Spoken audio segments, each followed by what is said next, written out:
Hi friends, ಈಗ ನಾವಿರೋದು ಚಿಕ್ಕಮಂಗ್ಳೂರಿಂದ, ನಮ್ಮ ಚಿಕ್ಕಮಂಗ್ಳೂರಿನ ಮಲೆನಾಡಿಂದ ಆಲ್ಮೋಸ್ಟ್ 60 ಕಿಲೋಮೀಟರ್ ದೂರದಲ್ಲಿ. ನೀವು ಇಲ್ಲಿ ನೋಡ್ತಾ ಇದ್ದೀರಿ, ದೂರದಲ್ಲಿ ಹಬ್ಬೆ ಫಾಲ್ಸ್ ಕಾಣಿಸುತ್ತೆ ನೋಡಿ, ಚಿಕ್ಕದಾಗಿ. ಅಲ್ಲಿಗೆ ಹೋಗ್ಬೇಕು.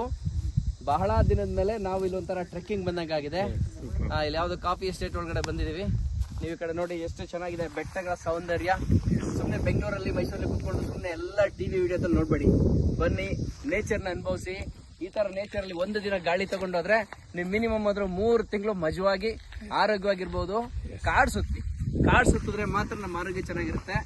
ನಾವು ಸುಮ್ಮನೆ ಮಕ್ಕಳಿಗೆ ಏನೋ ಒಂದು ತೋರಿಸ್ಕೊಂಡು ಹೋಗೋದಲ್ಲ, ಇಲ್ಲಿ ರಿಯಲ್ ಆಗಿರೋಂಥ ಪ್ಲಾಂಟ್ಸ್ ಮತ್ತೆ ಮರಗಳು ಇದನ್ನ ತೋರಿಸ್ತಾ ಇದ್ರೆ ಅವ್ರದ್ದು ಒಂದು ಏನು ನೋಡೋಂತ ಒಂದು ವೈವಿಧ್ಯತೆನೆ ಬೇರೆ ಆಗುತ್ತೆ. ಇವತ್ತಿನ ಕಾಲದ ಮಕ್ಕಳಿಗೆ ಎಲ್ಲ ಯೂಟ್ಯೂಬು, ಡ್ರೋನು ಅದನ್ನೆಲ್ಲ ಹೇಳ್ಕೊಡ್ತೀವಿ.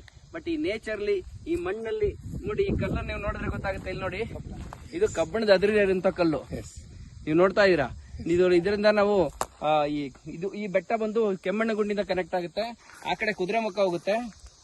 ಇಲ್ಲಿ ಆಕ್ಚುಲಿ ಇಲ್ಲಿ ನೋಡಿ, ಇಲ್ಲಿ ತಗೊಳ್ಳಿ ಸರ್,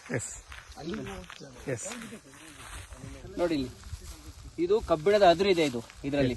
ಓಕೆ, ಆಮೇಲೆ ಇಲ್ಲಿ ನೋಡ್ತಾ ಇರ್ಬೋದು ನೋಡಿ, ಇದು ಮೊಲಗಳದು. ಓಕೆ, ಮೊಲಗಳ ಹಿಕ್ಕೆ. ಸೊ ಇಲ್ಲಿ ಎಷ್ಟೋ ಒಂದು ಕಾಡು ಪ್ರಾಣಿಗಳು ಖುಷಿಯಾಗಿರ್ತವೆ. ದಯವಿಟ್ಟು ಇನ್ನೊಂದು ವಿಷಯ, ಕಾಡಿಗೆ ಬಂದ್ರೆ ಯಾವುದೇ ಕಾರಣಕ್ಕೂ ಪ್ಲಾಸ್ಟಿಕ್ ನ ಬಿಸಾಕ್ಬೇಡಿ, ಆಯ್ತಾ? ಚಾಕ್ಲೇಟ್ ಪೇಪರ್ ಇರ್ಬೋದು, ವಾಟರ್ ಬಾಟಲ್ ಇರ್ಬೋದು, ತಗೊಂಡೋಗಿ ಡಸ್ಟ್ಬಿನ್ಗೆ ಹಾಕಿ.